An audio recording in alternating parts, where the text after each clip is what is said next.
Welcome to the Broncos Source Podcast.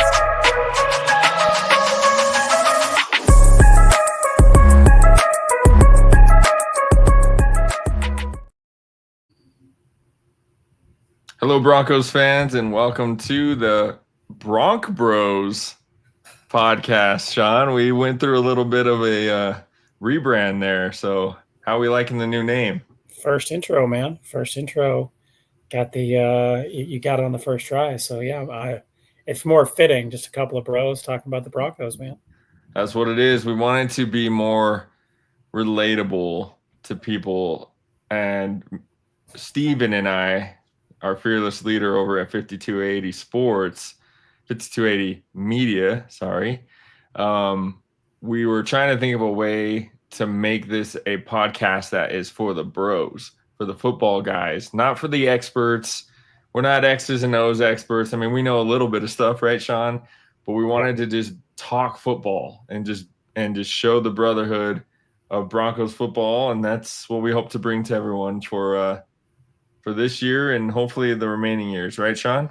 For sure, man. Yeah, I love it. It's looks good. And like I said on the post on Instagram, man, you hide me a little bit, so I can hide my age in the cartoons. So. Yeah, that's good. And just so everyone's clear, Bronc Bros is me and Sean. It doesn't mean that only bros can watch or listen to the podcast. Just so we are clear on that, right, Sean? We want every Bronco fan to tune in and listen to us if they want to. Yeah, man, that's as simple as us too. We'll let everybody in. We're not gonna kick any. Yeah, no boys club stuff here. Yeah, man. So Sean, we are man, woman haters here. Yeah, no. Sean, we are in the midst of the preseason game number 1 for the Broncos right now. It's 23-9 Broncos with just under 12 minutes to go in the fourth quarter. Looks like they're going to take home the win unless something strange happens. But one thing that I don't care about, Sean, and I want to get your opinion, is I don't care if the Broncos win in preseason. Like, I could not care less. Like, I want the Broncos to come out healthy. I want them to get the reps in and get ready for Tennessee. So what are your thoughts on that, Sean? Yeah, I mean, win or lose, I hope you see some situations. And, for the overall situational portion of the football game, it probably doesn't hurt to be behind like we were, or maybe, lose ultimately if it doesn't work out how you want it to be. But, you just want to see all those things. You want to see the 2-minute, you want to see the fourth down drive or a fourth down play, So, yeah, I mean, it's irrelevant anyway. So, it's fun for them to win just because you're Broncos fans and you want them to win no matter what. But I won't lose any sleep over any preseason losses that they get. Certainly not. And Sean, I just caught a glimpse of the Tostitos on my couch behind there. Thanks for catching that before. Oh, so you rotated, man. You rotated. That's I didn't true. know. Well, I've been working all day, and not only on this stuff, but my full-time job and other stuff. So I've been eating on my couch, which is not a normal. The key is you got proper football snacks in preseason already, so you're already in full form, man. I am just missing the nacho cheese, of course. Yeah, it's probably on the desk. It's probably just under where we can't see it. Yeah, we'll talk about that later. We should do a topic like that, of just like the best football food. Maybe before the first game, we can do something like that. Yeah, for sure. So let's talk. Let's talk first string. Let's talk first quarter. Bo Nix and the starters, the defense. I probably want to start on the offense because that's where everyone's attention is going to be this preseason, because everyone kind of solidifies this defense or they feel like this defense has solidified themselves as a top 5 defense in the NFL. And I don't disagree. I don't think either one of us does. But what were your impressions of the first team offense overall and our boy Bo Nix? Shaking off the rust. And I do think people will jump on the poor performance. Mm-hmm. But to be honest with you, I think a lot of that does translate to what you see in the defense at practice. Yep. And there's probably times where it's extremely challenging, ones versus ones, for you to do everything that you want to do. And it takes a little bit longer to get up to speed and get those reps when you've got to throw the ball on Pat Surtain and you've got, 3-4 corners deep, and these safeties are ridiculous. And I think they proved that even the number twos, ripped 3 turnovers. Nick Bonito almost had a 3-sack drive, or 3 in a row. So, they're rusty, perfectly fine. It's the first preseason game, and I'm going to chalk it up to that. And I'm not going to get on the. I'm not going to start on the second year bandwagon stuff. I'm just not going to do it from this. So. Yeah, no, I think it's important, and we'll talk more about Bo Nix here at the end. I think it's important for everyone to just allow the offense to grow because we got some new pieces in there, right? And just like you said, they haven't taken live game reps yet, and this is what this is all about. That's why they play preseason. We saw a lot of good from Bo, right? We saw a 4th down conversion to Franklin. We saw a dime of a throw to Cortland Sutton that he just wasn't able to pull in. Yeah, great throw. That happens sometimes. That was a great throw. Great read, great throw. Yep. We did see some terrific route running from Cortland Sutton, even though he didn't catch that ball. He was getting open. We saw some underthrows, right? We saw a couple towards the end zone that were a little bit underthrown. But as they said on the broadcast, those are things that are going to happen in preseason. It's when you don't exactly trust yourself yet, is what Ryan Harris said on the broadcast. And I think that's fair when it comes to the preseason. I saw the offensive line a little slow out the gates, I feel like, today. We're accustomed to seeing this offensive line play elite football, and I think that was a little odd to see Bo under pressure against a second-team defense pretty much every time he dropped back, right?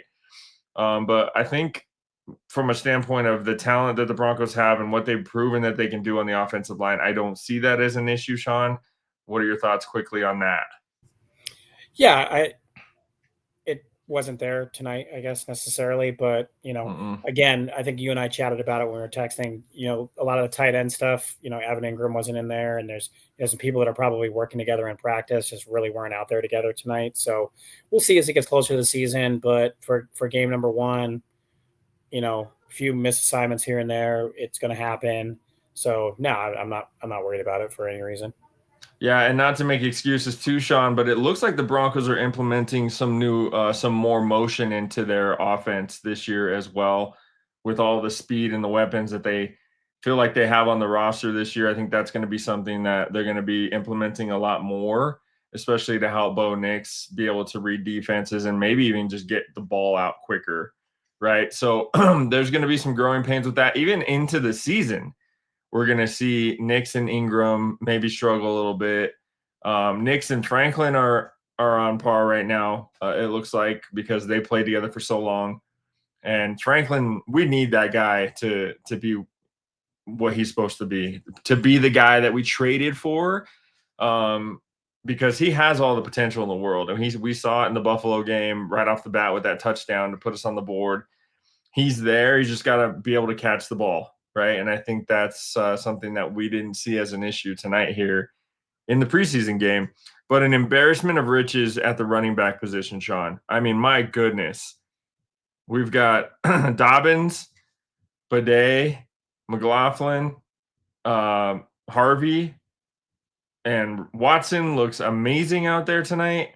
And Watson's one of those guys, too, where you don't want him to look that good in the preseason, because somebody's going to come snatch him up if we don't protect him. But we'll see what we're doing there. Audric Estime looks like he might be in a little bit of trouble here, Sean. But let's just talk about that running back room, and how excited are you for that? Yeah, I think you and I kind of chatted about that texting. To me, barring injury, Audric Estime is not going to make this team. He's too one-dimensional of a runner in comparison to everybody else in that room. Mm-hmm. And what it seems like to me, just from the first two, is obviously it's Dobbins, Harvey, and then you have Bidet and McLaughlin playing those same roles directly behind them. So what do you need behind that? And I don't think the answer is Audric Estime. And I think it's, like you said, it's going to be a challenge for him, especially knowing the fumble issues that he had last year.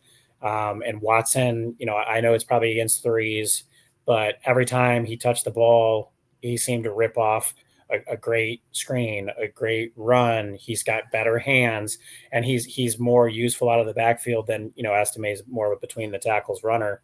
So I'm excited. They looked good. I think I'd like to see Harvey bounce it out less because some of those plays seem to be called inside and he bounced it out. So I'm sure that's just it worked in college, and you're gonna have to do it a little differently when you get to the NFL type thing, and that's fine. I mean, he'll I'm sure he'll learn that. He seems more than capable, and his speed is ridiculous. So I understand why he wants to bounce it. So we'll see if that becomes an issue. But that was really all I saw. I was pleased. I think one of them dropped one of Bo Nix's passes, which kind of hurt one of those drives. It was over the middle. I think I it was think I Harvey. think it was Harvey. Yeah. So that drop and the one from Sutton, when you talk about Bo's performance, you haul those in and it's a totally different stat line. So, I'm happy with those. If I had to choose, I think in that order it would be Dobbins, Harvey, uh, Bidet, McLaughlin, and then Watson. I don't know if you carry five. I don't know if Watson. You hope that he gets to the practice squad. If he keeps playing like this, it's probably not going to happen, and they're going to have to roster him. So, but I just estimate he's not going to play special teams. And if you're the fifth running back, it feels like you kind of have to if we're going to roster five. So I don't see him making the team unless one of these guys gets injured. But And that is unfortunate because we are Estimate fans here at Bronc Bros, but it's just there's something to the school of thought when we're talking about Estimate, right? Where it's like we could use a big Bruce River back because all these other guys are pass catchers and more dynamic and a little bit faster than him, a lot faster than him in some cases.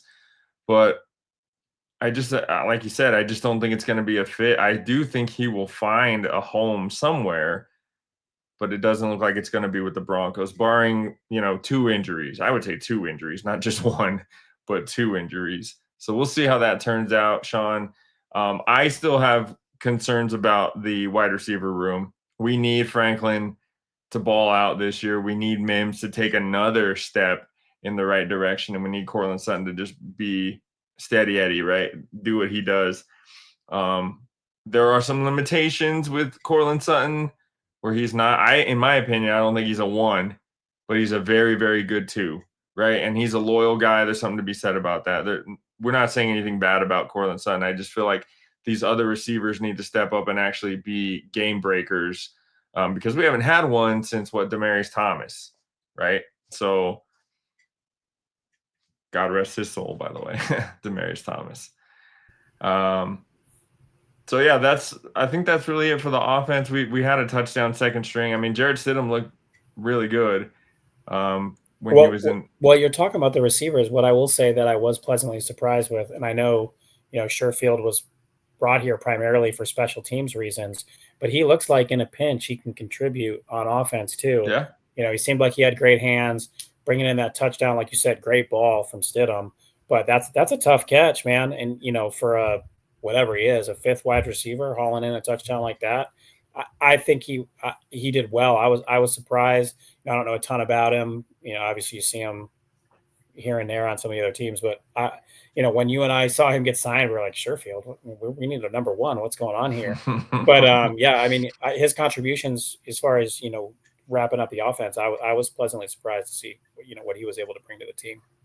Yeah, and if we're talking about Sherfield, we're talking like a sixth receiver, but his specialty is special teams, like you were talking about. So if we do need him, a couple injuries pop up, it looks like he can step in. Like you said, he looks capable. Our boy Estime just made a nice play here. I'm still rooting for him. It's just it doesn't seem like there's It's a going to numbers be. thing, man. Yeah, it is a numbers thing. You just can't Yeah. roster it. And then when you have all these guys, I mean, it's a good problem to have. It's just unfortunate when you like a player. So, but it is what it is. When you can only roster 53 dudes, that's just how it happens. For sure. Any other thoughts on the offense, Sean, before we move over to the other side of the ball? No, man, let's flip it to the fun side, I guess. Yeah, the fun side. So a lot of people, Sean, including us, are touting this defense as, the best defense in the NFL. And I truly believe, and obviously a lot of Bronco fans do, that they can live up to those expectations, right? So obviously you look on social media, you got people overreacting to a first drive touchdown against the second string or whatever it is for the 49ers. And it's frustrating to watch that stuff, Sean, because it's just like I don't think people who know the game and know how this stuff works would make comments like that. So that's how I'll word that, I guess, for lack of a better term. But the defense, they did give up a touchdown on that first drive. I still feel like Nick Bonito was held on that play, like without a doubt. So that also plays into it. They also had to convert a 4th and short in there. So they did make the 49ers work. It's not like they just went down the field and mowed through this Broncos defense. But what are your thoughts on the defense and how they looked, Sean? Well, I'm going to say something crazy. And even if we're the number 1 ranked defense, someone's going to score. Oh, my God.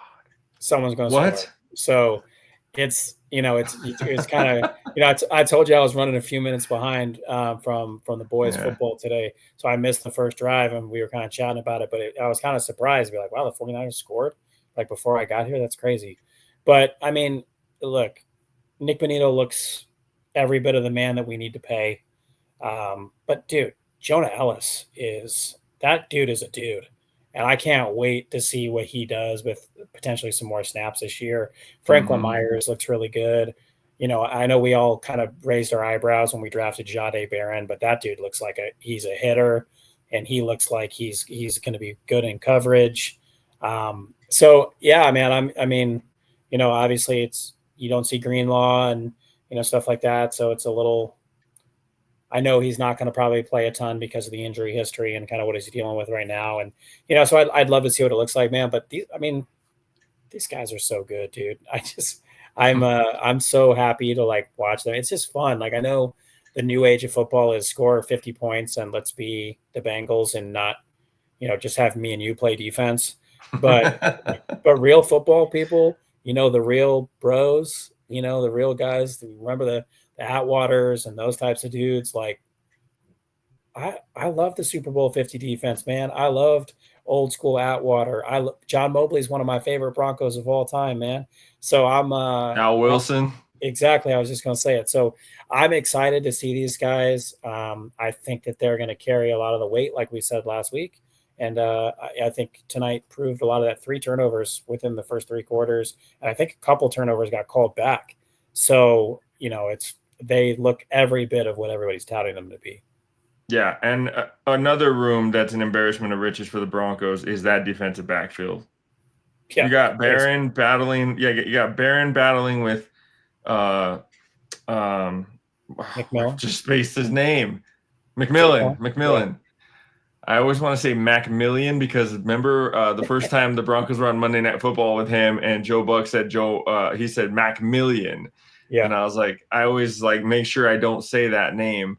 But yes, him and Barron are competing for that nickel position, right? That slot corner. And then you got Moss on the outside with, of course, the best cornerback in the NFL. And then you factor in Chris Abrams-Drain in there, which I think is another name the Broncos need to keep on their roster without a doubt.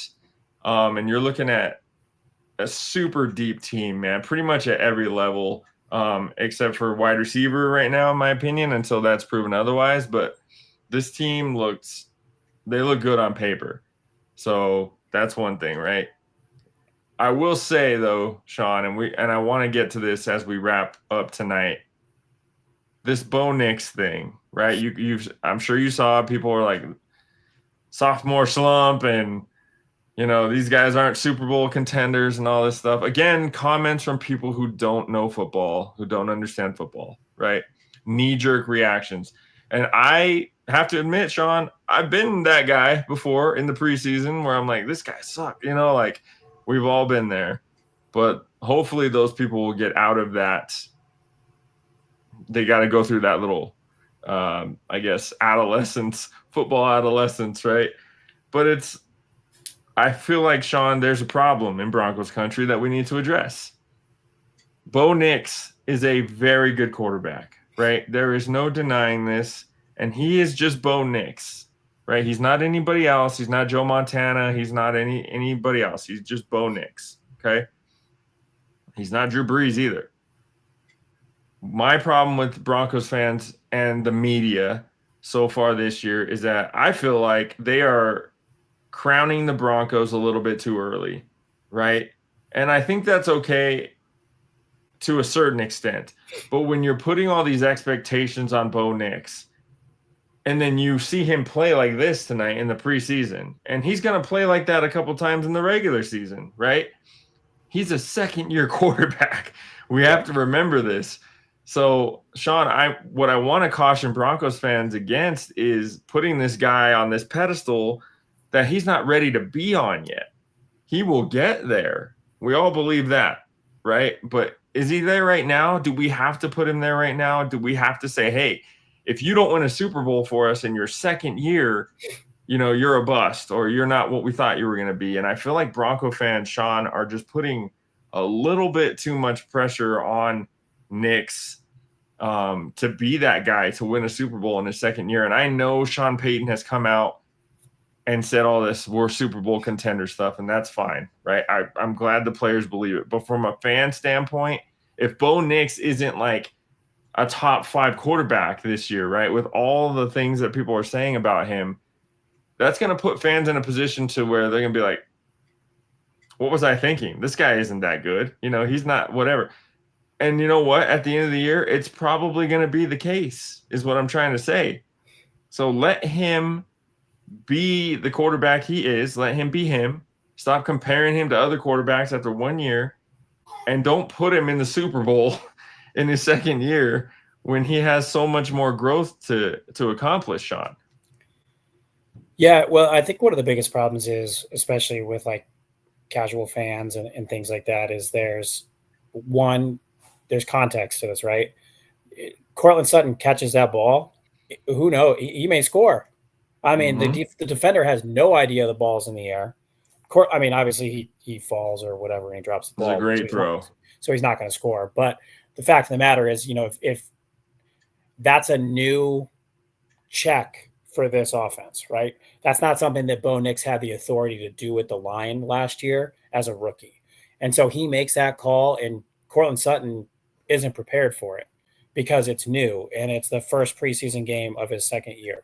So there's context to it, right? He catches that ball and he knows it's coming. He may take it to the house. He catches that ball. He doesn't know it's coming like tonight. And what is that, 20, 30 yards, right? Stat line looks different. QBR is higher. It's just people will look at the QBR and they'll be like, well, Shador had 130 yards and 2 touchdowns and blah, blah, blah. And, so-and-so had this, and that. And it's like, he was only supposed to play 2 drives, right? He played an extra one because dudes didn't catch the ball, whatever. So to your point, yes, it's that, it's too much. I think he played perfectly fine. The safety is a questionable call. He may or may not have been outside of the tackle box. It's not a super smart play anyway. But, there's small things that you're like, whatever, dude just got off the couch a few weeks ago, got off a summer break, spring break, whatever you want to say, vacation with his wife and friends or whatever. Let's chill a little bit. But to your point, for the seasonal statistics and things like that, yeah, I mean, he's not Patrick Mahomes yet. He's not whoever. He's not Joe Burrow. He's not Josh Allen. Let's not forget how many Super Bowls Josh Allen and Joe Burrow have won so far, because the answer is 0. So let's let him, come to his own with his team. They're young on the offensive side outside of Cortland Sutton in the line. So they're going to grow together, and this is a long-term thing, hopefully, for all these dudes. So, yeah, I mean, anybody that's having a knee-jerk reaction to tonight, I think tells you all you need to know about their in-depth football knowledge. Not to trash fans and things like that, but it's like, I think a lot of it too is we've just been so bad for so long that people are just like, we have to win a Super Bowl, and they're like desperately reaching for something that we haven't done those hurdles yet, right? Like I just said with Josh Allen and Lamar Jackson, and those guys have gone to the playoffs, they've gone deep in the playoffs, and they've suffered those losses. We haven't even had that yet. We haven't had those baby steps yet. So, if and when those things happen and we see the progression, will I still hope that we're going to win the Super Bowl? Will I still root for us to win the Super Bowl? Absolutely. Will I start dumping on Bo Nix if we don't? Absolutely not. And that's the right mindset to have. And I think, Sean, this goes back to a bigger issue in society. And I think we've talked about this before. No one has any patience for anything anymore. Everybody wants everything now, immediately. They don't want to go through the journey. They don't want to enjoy a process. Everybody just wants everything right now. And that's a product of social media and how we have news on demand, right? We have breaking stories on demand, and if somebody gets traded, we know it 2 seconds later, and if there's a tornado, we know it 2 seconds later, or a war starting, we know, like all this stuff, and like it just translates to people not having any patience. So those are the people that are going to be the most upset if Bo Nix isn't perfect this year, right? I'm fine. I didn't really expect that much out of Bo Nix when we drafted him in the first place. He has proven me wrong, but it goes back to a bigger issue. We get our text messages right away. As soon as we hear our phone, we look at it, right? And we're like, oh, we got to text somebody back, or we're scrolling through social media all day. And it's just like nobody like enjoys a process. Nobody wants to put work in. Nobody wants to watch something grow. And that's part of the problem with sports fans these days. It's like, somebody makes one bad play and right away they're a bust, or they're not a top 5 quarterback, and football season gets frustrating, Sean, because these Monday morning shows, is this team that after week 1 we're going to hear this garbage. Is this team a Super Bowl contender? Can they go undefeated? Is this person a top 5 quarterback? And my answer to that stuff is always, they played one game. It's been 1 week. Like, I know people got to put content out and stuff like that, but Sean and I, we're not those guys. We are not going to be the conjecture kings, I guess, is if you guys want to call it that, because we have patience. We've been through stuff. We've been proven wrong over and over again as football fans. So, guys, my point is, give Bo Nix some leeway. Let him be a second-year quarterback. He's going to make dumb decisions. He's going to make bad plays. He's going to throw the ball to the other team. That stuff happens. He's still a young quarterback. Everyone wants to treat him like he's like, Joe Burrow status or Josh Allen status. It's just not the case. It's not the case. And I would, before we get out of here, Sean, I will say, to your point, the Bills, the Ravens, and even the Chiefs, they've taken their lumps in the playoffs, right? Even the Chiefs in the Super Bowl, and against Tom Brady in the championship. But like, Josh Allen hasn't gone to the Super Bowl. Burrow went once and didn't win. How many great quarterbacks? Yeah, what's that? Jackson hasn't gone. Yeah, Lamar hasn't gone at all. So like, this is the thing, guys. Like, it's the AFC. There's a lot of good quarterbacks in this conference. And even if we make the playoffs, we may make the playoffs 3 years in a row and lose every time and not get to a Super Bowl. That's just the reality of how difficult it's going to be in the AFC. Are the Broncos good enough to put their name in the conversation? Of course. We know that. Other than that, I'm not willing to say anything. They've proven nothing, right? Which that's what the season's for. And so be prepared to go through ups and downs. Be prepared to take your lumps. If they make the playoffs like in 2012, they have home field and they lose, is that a failure of a season? It depends on who you talk to. To me, it's going to look like progress, right? Yeah, I mean, and I think, long-term Broncos fans, we've had the pleasure of having 2 of maybe the top 5 NFL quarterbacks of all time on our roster. Yes, sir. And they each have 2 Super Bowls. Yeah. Bo Nix is probably going to be our quarterback until 2040, give or take, right? So if you're willing to ride that ride with John and, obviously Peyton, we just got the, the glory years, but it's like, if Bo gets us to it, I mean, we're one of the most storied franchises in the NFL, right? Yep. Like, if he doesn't win, what I don't, and it's gonna get us down the rabbit hole, but just to say that, to have those 2 guys that only have 2 apiece and have his expectation on Bo in the AFC, which is going to be 5 deep for the next 10 to 15 years, if he gets 2, dude, sign me up. Like there's always going to be, disappointments when we don't get it. But yeah, I'm ready. I'm ready for the ride, man. I can't wait to let's get to the second round of the playoffs. See what happens when we get there. Let's see who we can knock off. Hopefully, we can have that first game at home. Who knows, man? I'm ready to see what it looks like in about 3 weeks' time. Absolutely. So all that to say, Broncos fans, is just relax. It's preseason. It's Bo Nix's second year. We are in the prime of Broncos Super Bowl contention. Like this, it just opened right now, today, like this year, right? It just started. So we should enjoy this. This is going to be us for the next at least 4 years, right, Sean? This So defense, this defense will be yeah, this way because we don't have to pay him yet. So yeah, this defense is set. So we're gonna have chances, but let Bo Nix be Bo Nix and stop comparing him to Joe Montana and Joe Burrow and Josh Allen. He is Bo Nix, and that's it. Okay, that's all I wanted to say about that. Broncos just won 30-9, Sean, and didn't look like there were any key injuries. yep, So I think safe. that's good.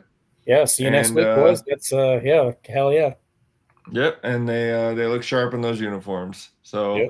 looking forward to all the uniform combos this year. Sean, I know you're not a huge uniform combo guy, but I sure am. I'm gonna leave that bro stuff to you, bro. Sounds good. All right. Thanks everyone for joining us. We will be with you again next week for the next preseason game that the Broncos have. And I'll be sending out some content here and there as well. So be on the lookout for that at Mile High Mez. Sean, maybe we should make you a sports Instagram because you're going to be famous. All right, man, let's do it. All right, everyone. Thank you for watching the Bronc Bros Bronc Bros. That's a mouthful. Podcast. We'll be with you again next week. And as always, go Broncos. See you next week.